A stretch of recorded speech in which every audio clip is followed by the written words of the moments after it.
दोस्तों, किसी ने सही कहा है कि आवाज ऊंची हो तो कुछ लोग सुनते हैं, लेकिन अगर बात ऊंची हो तो बहुत सारे लोग सुनते हैं। नमस्कार दोस्तों, एक छोटी सी कहानी। ये कहानी एक लड़के की 24 साल का लड़का जो सेठ के यहाँ पर नौकरी करता था। उसके माँ बाप इस दुनिया में नहीं थे। जिंदगी बड़ी परेशानी में चल रही थी। वो जाता था, रोजाना पैसे कमा करके घर आता था, खाना बनाता था, खाता था, सो जाता था। एक दिन उसने देखा कि एक बूढ़ा फकीर अपनी पीठ पर 3 ठेले लेके एक शहर से दूसरे शहर की ओर जा रहा था। वह काफी बूढ़े भी थे और काफी देर से वह यूं ही सफर कर रहे थे और आखिरकार कुछ दूर और सफर करने के बाद वह चलते चलते थक कर एक पेड़ के नीचे बैठ गए। तभी उनकी नजर एक नौजवान युवक पर पड़ी जो उसी रास्ते से जा रहा था और वह भी उसी दिशा में जा रहा था जिस दिशा में उन बूढ़े फकीर को जाना था। तभी वह लड़का उन बूढ़े फकीर के पास से होकर गुजरा। इस पर वह फकीर उस लड़के से कहते हैं, सुनो बेटा, क्या तुम मेरी थोड़ी सी मदद कर सकते हो? ये ठेला बहुत भारी है और मैं बूढ़ा हो चुका हूं। मैं ज्यादा समय तक इनका बोझ नहीं उठा सकता और मैं बहुत थक भी चुका हूं। तो क्यों ना तुम मेरे एक ठेले को ले लो और मुझे उस दूसरे गांव तक पहुंचा दो। इसके बदले में मैं तुम्हें 3 स्वर्ण मुद्राएं दूंगा। वह लड़का उन फकीर की सारी बातें सुनता है और उन फकीर से कहता है, कोई बात नहीं बाबा, मैं आपकी मदद करने के लिए तैयार हूं। कहिए आपको कहां जाना है? ऐसा कहकर उस लड़के ने उन फकीर का एक ठेला उठा लिया और अपने कंधे पर ले लिया। तभी उस जवान लड़के को यह एहसास हुआ कि यह ठेला तो सचमुच बहुत भारी है। वह लड़का और फकीर दोनों रास्ते में आगे की ओर बढ़ चले। कुछ दूर आगे चलने के बाद देखते ही देखते वह गांव खत्म होने लगा और अब एक सुनसान रास्ता आगे की ओर जा रहा था। वे दोनों अपने मार्ग में मस्त होकर आगे की ओर बढ़ रहे थे। जब भीड़ से पूरी तरह से अलग हो गए तो वह लड़का उन फकीर से कहता है, बाबा, इस ठेले में आखिर ऐसा क्या रखा है जो ये ठेला इतनी वजन है? इस पर वह फकीर आदमी उस लड़के को जवाब देते हुए कहते हैं, कुछ नहीं बेटा, बस इसमें तांबे के कुछ सिक्के भरे हुए हैं, इसी कारण ये ठेले में बहुत वजन है। उन फकीर की यह बात सुनकर वह लड़का मन ही मन सोचने लगा, लगता है ये बाबा जरूर कोई व्यापारी है, तभी तो इतने सारे तांबे के सिक्के लेकर चल रहे हैं। और फिर तभी उसके मन में एक ख्याल आया कि मुझे क्या करना है। मुझे तो खाली यह ठेला दूसरे गांव तक पहुंचा है, बस इतना ही। जैसे ही उसके मन में यह ख्याल आया, उसने तांबे के सिक्कों का वह ख्याल मन से निकाल दिया और अपनी धुन में मस्त होकर वह आगे की ओर चलने लगा। चलते चलते कुछ और समय बीता और वे दोनों एक नदी के किनारे जा पहुंचे। वह लड़का हट्टा कट्टा था और काफी चुस्त और तंदुरुस्त भी था, इसलिए वह बिना सोचे समझे उस नदी में उतर जाता है, किंतु वह फकीर अब भी किनारे पर ही खड़े थे। इस पर वह लड़का उन फकीर से कहता है, क्या हुआ बाबा, चलिए आइए, हमें यह नदी पार करनी होगी, तभी तो हम उस गांव तक पहुंच पाएंगे। इस पर वह फकीर उस लड़के से कहते हैं, मैं जानता हूं बेटा कि हमें यह नदी पार करनी ही होगी, लेकिन जैसा कि तुम जानते हो मैं अब बूढ़ा हो चुका हूं और 2-2 ठेले लेकर मैं यह नदी पार नहीं कर सकता। कहीं मेरा पांव फिसल गया तो क्या होगा? क्या तुम मेरी एक और गठरी ले सकते हो? मैं तुम्हें इसके बदले भी 3 स्वर्ण मुद्राएं दूंगा। इस पर वह लड़का मुस्कुराते हुए उन फकीर से कहता है, बाबा, आप मुझे शर्मिंदा कर रहे हैं। यदि आप मुझे स्वर्ण मुद्राएं ना भी दें तो भी मैं आपका कार्य अवश्य करूंगा। मैं आपको उस दूसरे गांव तक जरूर पहुंचाऊंगा। इस पर वो फकीर मुस्कुराते हुए उस लड़के से कहते हैं, बेटा, तुम तो बड़े ही भले इंसान लगते हो। इतना कहकर उन्होंने वह दूसरी गठरी भी उस लड़के को थमा दी। उस लड़के ने जब वह दूसरी गठरी अपने कंधे पर रखी तो वह गठरी भी उसे बहुत ज्यादा भारी लगी, लेकिन उसने वहां पर कुछ नहीं कहा। जैसे तैसे उन दोनों ने नदी पार की। नदी पार करने के बाद बातों बातों में ही उस लड़के ने उन फकीर से कहा, बाबा, आखिर इस दूसरी गठरी में क्या है? ये गठरी भी बहुत वजन है। इस पर वह फकीर उस लड़के को जवाब देते हुए कहते हैं, बेटा, इसमें चांदी के सिक्के हैं, इसी कारण यह गठरी भी बहुत वजन है। उन फकीर की यह सारी बातें सुनकर अब उस लड़के का दिमाग तेजी से काम करने लगा था। वह यह सोच रहा था कि एक ठेले में तांबे के सिक्के हैं और दूसरी में चांदी के। ऐसा प्रतीत होता है मानो यह फकीर बाबा कहीं दूर से आ रहे हैं और उन्होंने अपनी सारी जमीन जायदाद बेचकर ये सारे सिक्के इकट्ठे किए हैं। तभी तो वह इतना धन लेकर चल रहे हैं। लेकिन वह लड़का उन फकीर से कुछ नहीं कहता और वे दोनों चुपचाप मार्ग में आगे की ओर बढ़ते चले जाते हैं। कुछ दूर आगे बढ़ने के बाद एक बार फिर एक सुनसान राह आती है। उस सुनसान रास्ते को देखते ही उस लड़के के मन में तरह तरह के विचार उत्पन्न होने लगे। वह यह सोचने लगा, अरे यह तो सुनसान जगह है। अगर मैं यह सिक्के लेकर यहां से भाग जाऊं तो यह फकीर मुझे कब तक दौड़ाएंगे।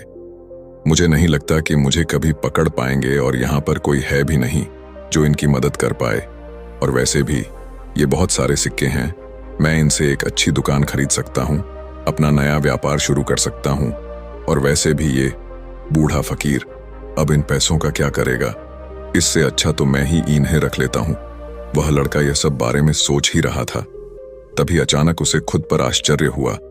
अरे मैं यह क्या सोच रहा हूँ, यह फकीर बाबा न जाने कहां से आ रहे हैं और क्या खोज करके इन्होंने इतने सारे पैसे इकट्ठा किए होंगे।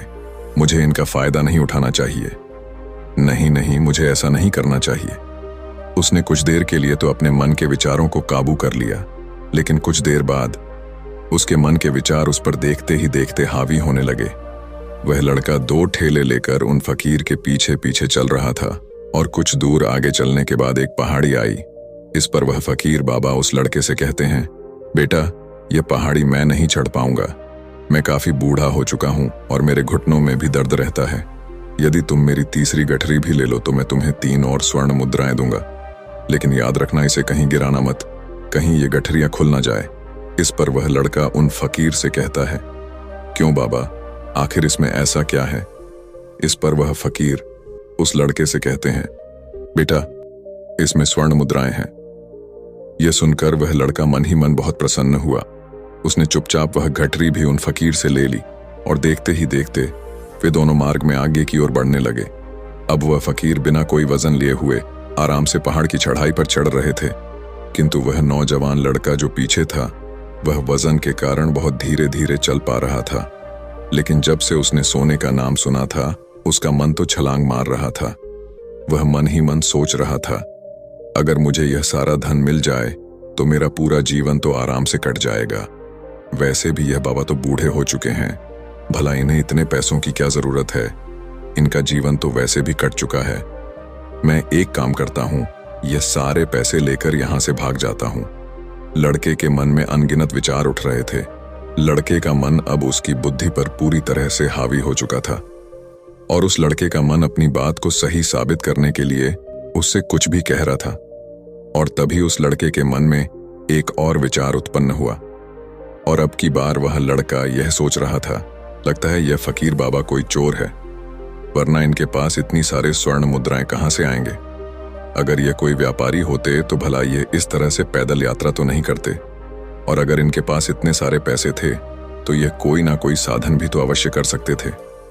लगता है ये कोई चोर है और चोर से चोरी करने में भला क्या बुराई है।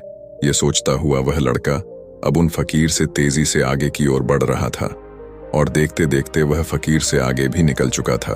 और वह यह सोच रहा था कि जैसे ही इस पहाड़ की ढलान आएगी मैं 3 गठरियां लेकर भाग जाऊंगा। इससे ये सारे पैसे मेरे हो जाएंगे और मेरी गरीबी भी हमेशा हमेशा के लिए दूर हो जाएगी। मैं जो चाहूंगा मैं वो कर पाऊंगा, मेरे पास बहुत सारा धन होगा।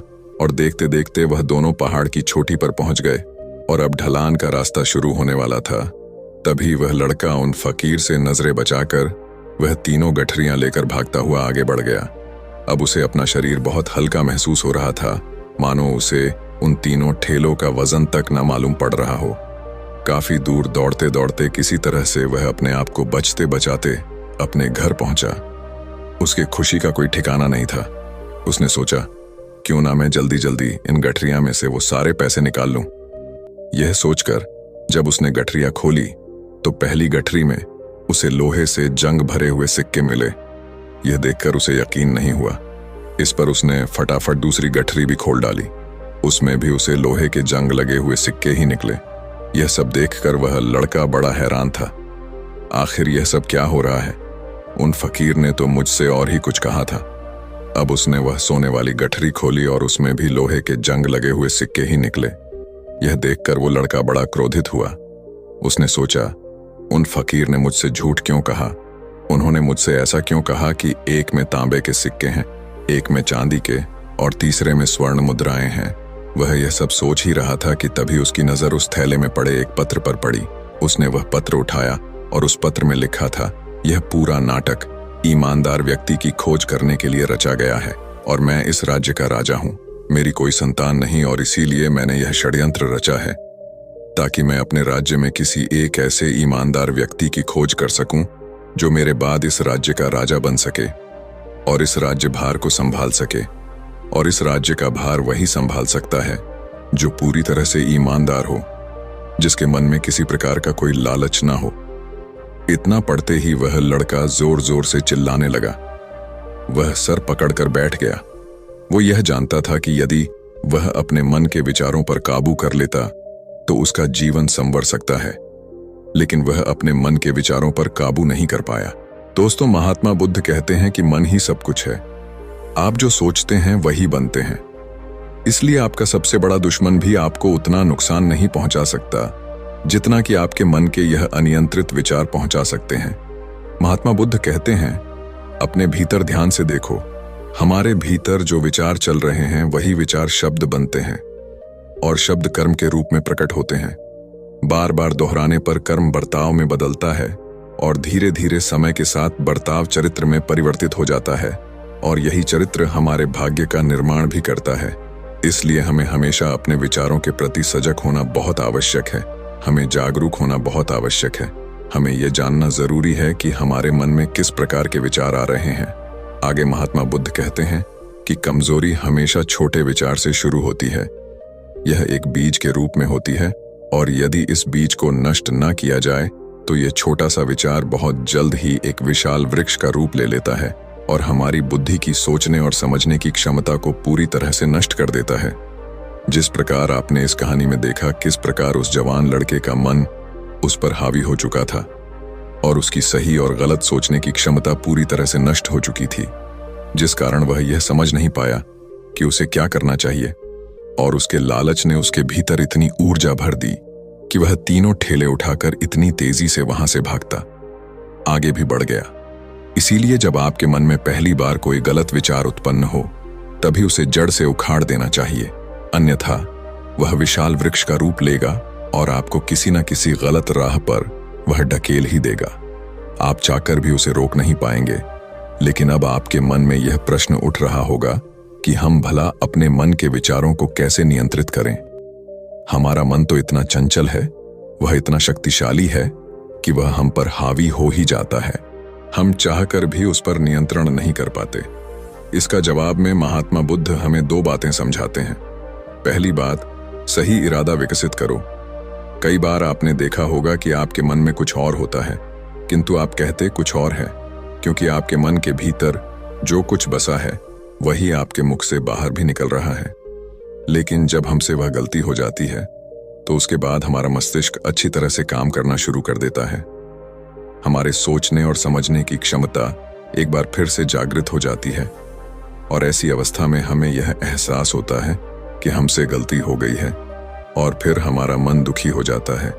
हमारा मन अफसोस से भर जाता है और इस भारीपन और दुख से बचने के लिए महात्मा बुद्ध हमें सही इरादा विकसित करने के लिए कहते हैं। इसके लिए जब भी आप कोई कार्य करने जा रहे हो तो सबसे पहले आपको यह खुद से पूछना चाहिए कि जो कुछ भी मैं करने जा रहा हूं इसके पीछे मेरा इरादा क्या है।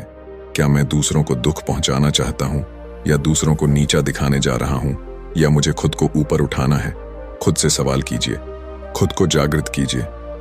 जब आप इरादों के प्रति सचेत होने लगेंगे, जब आप विचारों के प्रति सजग होने लगेंगे, तभी आपके भीतर सकारात्मक ऊर्जा का प्रवाह होगा।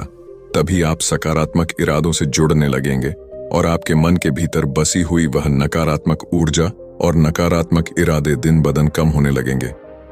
परंतु याद रहे, आपको यह हर रोज करना होगा और आपको यह हमेशा ध्यान रखना होगा कि आपको केवल अच्छा सोचना है। आपके इरादे हमेशा अच्छे होने चाहिए, तभी आप दुख और तकलीफों से बच सकते हैं। अन्यथा आप इसी तरह से दुख और तकलीफों में घिरे ही रहेंगे और आप कभी इससे निकल नहीं पाएंगे। दूसरी बात, मन के प्रति सजगता विकसित करो, जिससे आपका मन देखते देखते शांत होगा और आपके मन के भीतर बसी हुई वह नकारात्मक ऊर्जा, नकारात्मक विचार खत्म होने लगेंगे और आप शांति की ओर आगे बढ़ेंगे।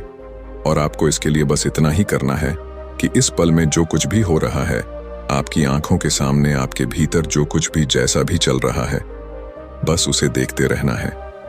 अपने मन के अच्छे बुरे विचार, अपनी भावनाएं और अपनी यादों पर बिना प्रतिक्रिया दिए उन्हें केवल देखते रहना है, जिससे आपके मन के सारे विचार देखते ही देखते खत्म होने लगेंगे। आपका मन खाली होने लगेगा और आप नकारात्मक विचारों से न सोच से बच सकते हैं और आप इन दुख और तकलीफों से भी दूर रह सकते हैं। इसीलिए महात्मा बुद्ध कहते हैं, जो स्वयं को देखता है वही सबसे बड़ा तपस्वी है। अर्थात जो अपने मन में चल रहे उन विचारों को बिना प्रतिक्रिया दिए हुए केवल देखता है और उन पर कोई भी प्रतिक्रिया नहीं करता, बस उन्हें देखता और समझता है। वास्तविकता में वही मन पर नियंत्रण भी कर सकता है और वही अपना जीवन सुखी और खुशहाली तौर पर जी सकता है। इसलिए यदि आप भी अपने जीवन को सुखी और खुशहाल बनाना चाहते हैं, तो आपको सबसे पहले अपने मन पर नियंत्रण साधना ही होगा। अपने मन को खाली करना ही होगा। अपने मन के विचारों के प्रति आपको सजग होना ही होगा। दोस्तों, उम्मीद है कि आपने आज की इस वीडियो से जरूर कुछ ना कुछ सीखा होगा। तो इस वीडियो को लाइक और अपने दोस्तों के साथ शेयर भी जरूर कीजिएगा और हमें ऐसे ही सपोर्ट करने के लिए चैनल को सब्सक्राइब और घंटी बटन को जरूर दबा दीजिएगा। चलिए मिलते हैं फिर अगली वीडियो में। तब तक के लिए अपना ख्याल रखें।